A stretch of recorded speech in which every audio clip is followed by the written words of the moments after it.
Assalamualaikum warahmatullahi wabarakatuh. Alhamdulillah. Nahmaduhu wa nasta'inuhu wa nastaghfiruh wa na'udzu billahi min shururi anfusina wa min sayyiati a'malina. Man yahdihillahu fala mudilla lahu wa man yudlil fala hadiya lahu.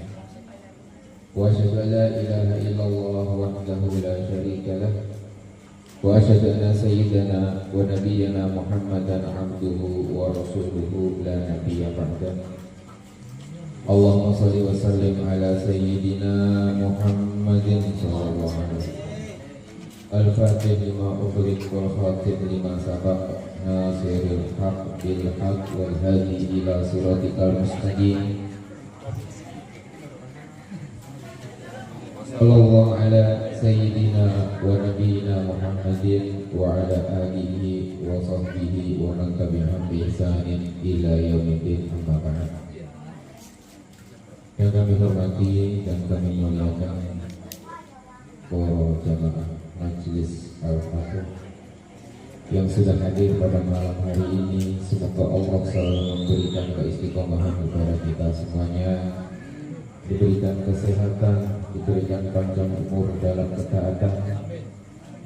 Juga keluarga besar Majelis Al-Fatih, terkhusus akhirnya Bapak Ohan, semoga Allah selalu panjangkan beliau dalam ketaatan, dilancarkan rezekinya, dijadikan orang yang kaya raya, dermawan, berkah dunia akhirat, amin Allahumma amin. Alhamdulillah, pada Ahad pertama di setiap bulan ini Allah kumpulkan lagi di sini untuk kita bersama-sama. Kita berkumpul di sini dengan niat bersama-sama bahwasanya niatan kita hadir ini adalah untuk mencari ridho Allah Subhanahu wa taala. Kita hadir ini untuk memperbanyak bukti baik. Kita hadir di sini untuk mengumpulkan pahala-pahala dengan niat silaturahmi, dengan niat thalabul ilmi, dengan niat sholawatan. Semoga hidup kita diatur sama Gusti Allah Subhanahu wa taala, sehingga berkat ini semuanya Allah Subhanahu wa taala selamatkan kita di dunia dan akhirat, amin Allahumma amin.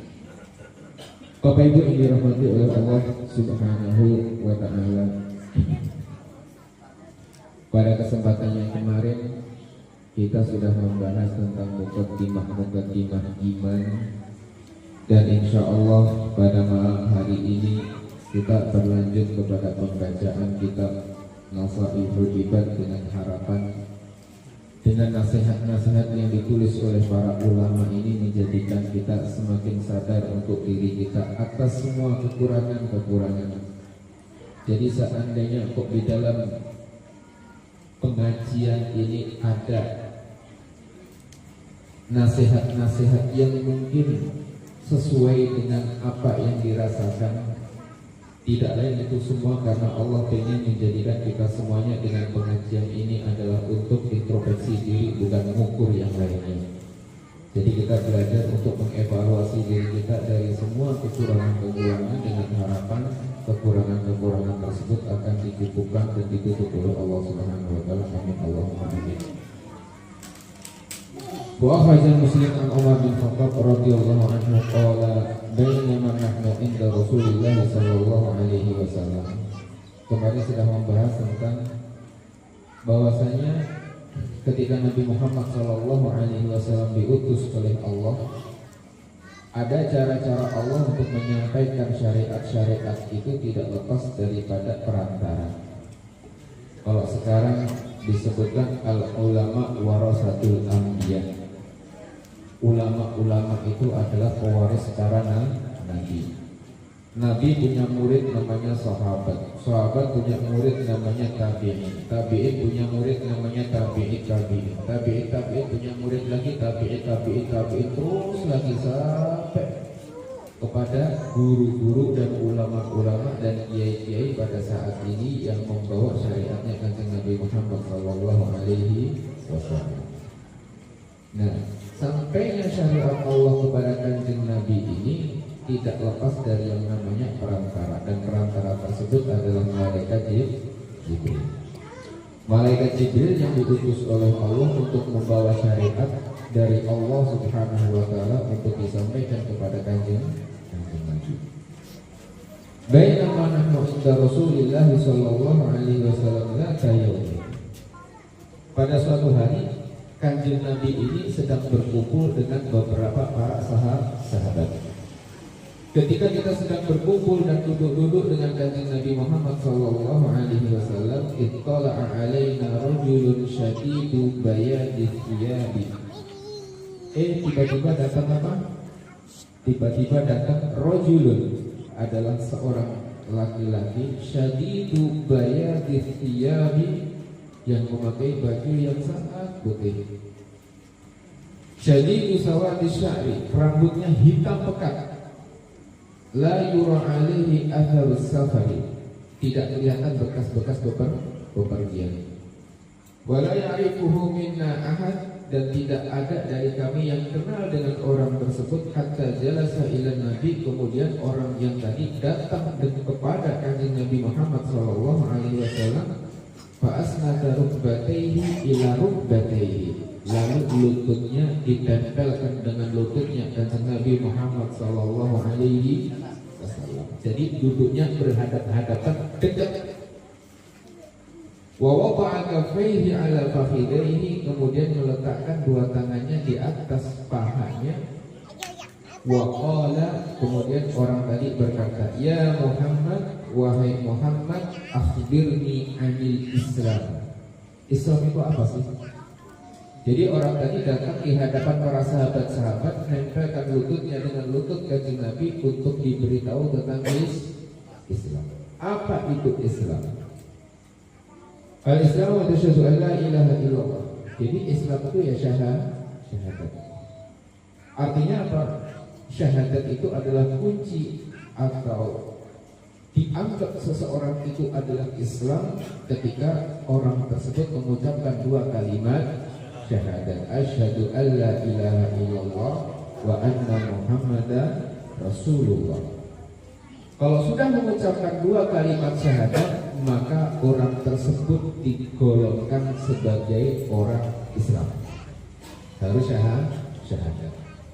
Kalau sekedar KTP, bagaimana? KTP saya kan Islam, ini juga Islam tulisannya. Oh, belum dianggap Islam kalau belum syahadat. Istilahnya Islam apa? KTP. Banyak kan Islam KTP ya?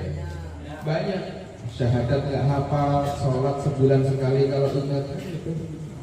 Puasa beduk terus, nggak kumpul-kumpul puasanya. Jadi apa? Islam itu ya syahadat. Kalau sudah mengucapkan dua kalimat syahadat, maka termasuk satu dari tanda-tanda orang yang beragama Islam. Kalau belum syahadat, ya belum. Jadi Islam itu yang pertama kata Nabi adalah asyhadu an la ilaha illallah wa anna muhammadan rasulullah. Wa tuqimus shalah. Kemudian orang Islam itu ya sholat. Kok orang Islam nggak sholat, ya berarti bukan Islam. Bukan Islam yang diharapkan, bukan Islam yang sesungguhnya. Jadi Islamnya ya hanya Islaman saja. KTP-nya saja Islam, sholat tidak. Artinya apa? Jadi diri seorang muslim itu setelah bersyahadat, dia adalah melakukan sholat.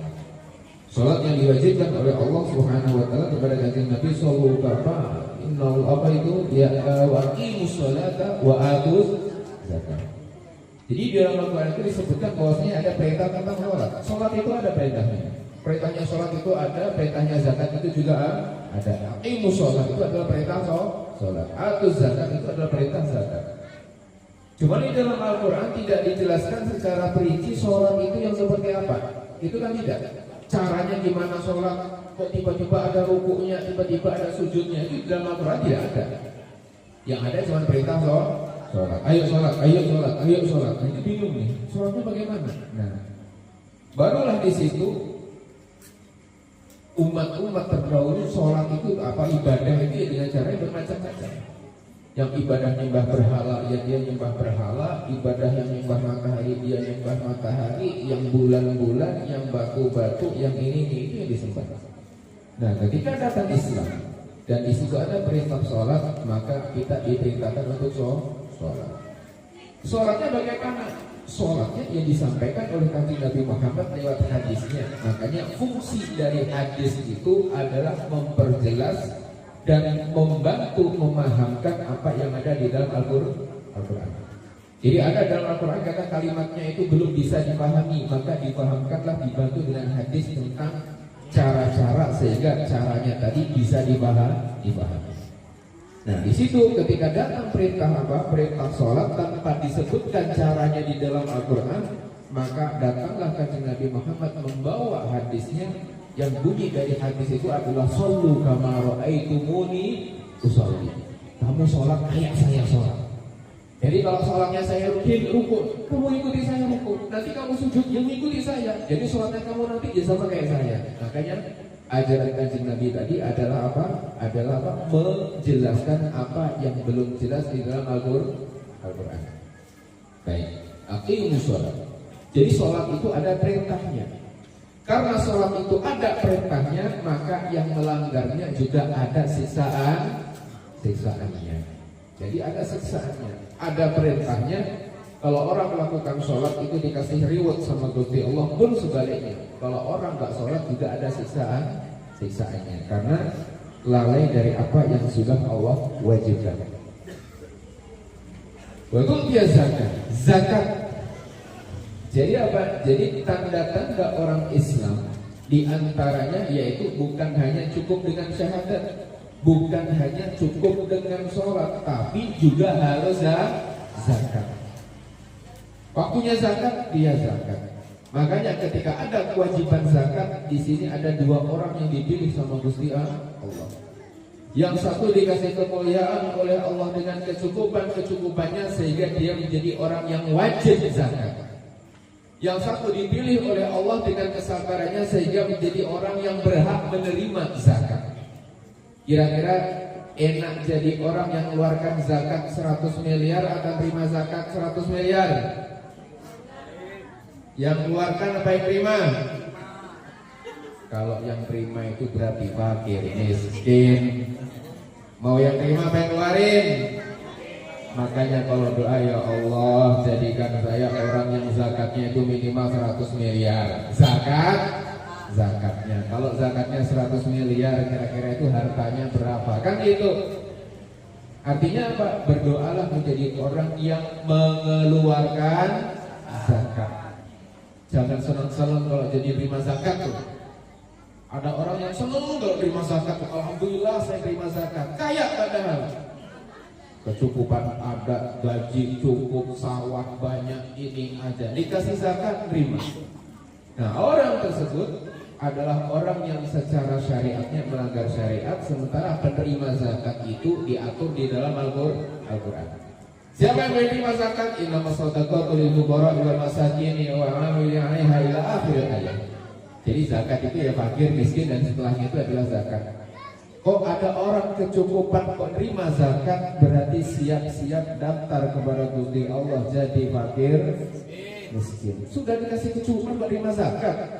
Harusnya zakat itu kepada yang berhak. Kok kita terima berarti daftar, ya Allah saya berhak terima zakat saja lah, kan gitu. Harusnya dia yang keluarkan zakat, terima zakat. Makanya jangan senang-senang terima zakat. Kalau bukan haknya jangan terima zakat. Kalau memang haknya baik untuk dimakan. Tapi kalau tidak berhak menerima, maka dikategorikan berarti tidak baik bagi yang tidak mustahil. Jadi zakat. Kota sumur Ramadan. Jadi identitas orang Islam itu ya puasa Ramadan. Oke lah, kita nggak bisa puasa sunat, minimal fardunya saja kita sholat apa? Puasa. Kita nggak bisa sholat sunat nih, nggak bisa tahajud, nggak bisa duha, nggak bisa witir. Minimal sholat 5 waktu, minimal. Wajibnya saja kalau saya aneh-aneh, minimal. Untung-untung kalau dikasih rezeki sama Gusti Allah, dikasih kemampuan bisa melakukan sholat lebih dari yang wajib. Contoh, selain sholat 5 waktu, ada ditambah duhanya, ditambah witirnya, ditambah tahajudnya, ditambah qiyamul lailnya, itu keutamaan. Tapi kalau belum bisa, minimal wajibnya jangan ditinggal. Wajibnya sesibuk apapun sholat jangan ditinggalkan. Makanya Allah berfirman di dalam salah satu hadis qudsi, al-ahdu baini wa baina 'abdi as-shalah. Ikatan hamba dengan pencipta itu adalah sholat. Makanya kalau masih sambung dengan Gusti Allah, sholat. Kalau pengen nggak sambung, ya sudah, nggak usah sholat, selesai urusan gitu. Wa tasumu Ramadan, puasa. Jadi puasa. Puasanya di bulan Ramadan minimal. Kalaupun Senin Kamis gak bisa, Daud gak bisa, ini gak bisa, minimal puasa Ramadan jangan bolong. Minimal. Jangan sampai Allah Subhanahu wa Ta'ala menjadikan puasa yang istimewa ini karena tidak dimengerti, maka dijadikan menjadi suatu beban. Ngapain sih harus puasa? Sementara nasi padang buka di siang hari kan? Ya Allah, lindungi saya dari godaan nasi padang di siang hari di bulan Ramadan kan gitu. Jadi apa? Godaannya besar. Maka dari itu apa? Puasa itu adalah apa? Dikatakan oleh Kanjeng Nabi, as-shaumu junnah, puasa itu adalah perisai. Makanya seseorang yang merasa puasa di antaranya adalah apa? Di antaranya secara agama dan syariat selain itu adalah kewajiban, maka secara medis pun juga suatu terapi sehat. Puasa minimal gitu. Jadi kalau pengen sehat ya puasa. Jangan sampai, masya Allah, orang nggak sehat itu kadang kebanyakan yang nggak pernah puasa, yang gilingnya nggak berhenti, dapur nggak berhenti apa, berhenti ngepulnya, itu biasanya. Makanya semakin orang yang banyak puasanya, insya Allah secara medisnya juga semakin sehat. Makan seadanya, yang kurang-kurang itu banyak sehat. Tapi biasanya banyak duit dan banyak pusingnya tuh. Kebanyakan daging, kolesterol, jantung, ini semuanya gitu. Makanya kadang jarang tuh orang, ibaratnya orang yang hidupnya kekurangan kok sakitnya sakit darah tinggi itu jarang gitu. Darah tinggi mungkin saking mikirnya aja ngebul kan gitu kan, bukan karena makan enak, enggak enak makan gitu. Baik. Jadi apa puasa? Jadi kewajiban puasa itu jadikan sebagai apa? Sebagai cara seorang hamba untuk taat kepada Gusti Allah. Wa tahijjul baiti in istata'a ilaihi sabila. Nah, setelah kewajiban-kewajiban tadi, kewajiban syahadat, puasa, salat dan lain sebagainya, yang terakhir identitas seorang muslim itu adalah haji bagi yang mampu. Jadi apa? Haji itu adalah suatu kewajiban, umroh juga suatu kewajiban, tapi kewajiban ini dilanjutkan oleh Allah kepada kita semuanya bagi yang mampu. Pengen haji nggak Bu? Yang pengen cuma 3 orang, insya Allah yang pengen tadi waktu dekat haji plus nanti. Caranya biar Gusti Allah yang ngatur, kalau kita yang puyeng, yang penting saya pengen Gusti. Caranya gimana? Atur saja saya mana kan gitu. Jadi haji. Baik. Jadi 5 tadi adalah identitas orang Islam. Kalau orang Islam kurang melakukan 5 ini, maka Islamnya dipertanyakan secara syariat. Makanya Islam yang sempurna ya yang terpenuhi 5 syarat tadi. Kalau Islam nggak sholat tapi puasa, Islam puasa tapi nggak sholat, Islam haji nggak sholat nggak puasa, ya Islam tapi Islamnya bukan Islam yang sempurna, hanya sekedar Islam saja. Makanya ayo kita bersama-sama bahwasanya Muslim itu adalah karunia dari Gusti Allah. Islam itu rezeki. Makanya pernah diceritakan tentang keutamaan umat Nabi Muhammad Sallallahu Alaihi Wasallam. Keutamaan umat Nabi Muhammad itu disebutkan di dalam kitab-kitab yang sebelumnya, mulai dari kitab Injil, mulai kitab Taurat, mulai kitab Zabur. Nah itu sudah ada tentang keutamaan Islam. Sehingga keutamaan Islam inilah karena dibaca di dalam kitab-kitab samawi terdahulu, maka banyak kelebihan-kelebihan yang tidak didapat dari umat-umat yang sebelumnya. Maka bersyukurlah di saat dipilih menjadi orang Islam. Kullu mauludin yuladu 'alal fitrah, di dalam hadis disebutkan bahwasanya setiap orang itu terlahir dalam keadaan bersih, semuanya bersih. Bayi itu tidak ada yang punya dosa, tidak ada. illa abawahu, kecuali bapaknya yang menjadikannya Nasrani, Yahudi. Ibarat kata buku itu buku putih, kertasnya kertas bersih. Mau ditulis jadi matematika, dinamain IPA jadi IPA, dinamain IPS jadi IPS kan gitu, karena kertasnya putih. Bayi juga sama. Dicap Islam itu bayi dididik dari Islam jadi Muslim, yang kafir jadi kafir, yang Kristen jadi Kristen, sesuai dengan apa? Sesuai dengan orang tuanya. Makanya syukuri dan nikmat yang terbesar adalah nikmat Islam. Itu sudah cukup. Kita dikasih rezeki sama Gusti Allah, Islam itu sudah anugerah yang luar biasa. Makanya kita sering berdoa, ya Allah berikan kami rezeki. Loh, rezeki Islam itu juga rezeki. Bukan serta-merta Islam itu apa? Rezeki itu hanya materi saja, atau tidak? Rezeki itu diantaranya apa? Islam itu juga rezeki. Kesehatan juga rezeki. Ini juga rezeki.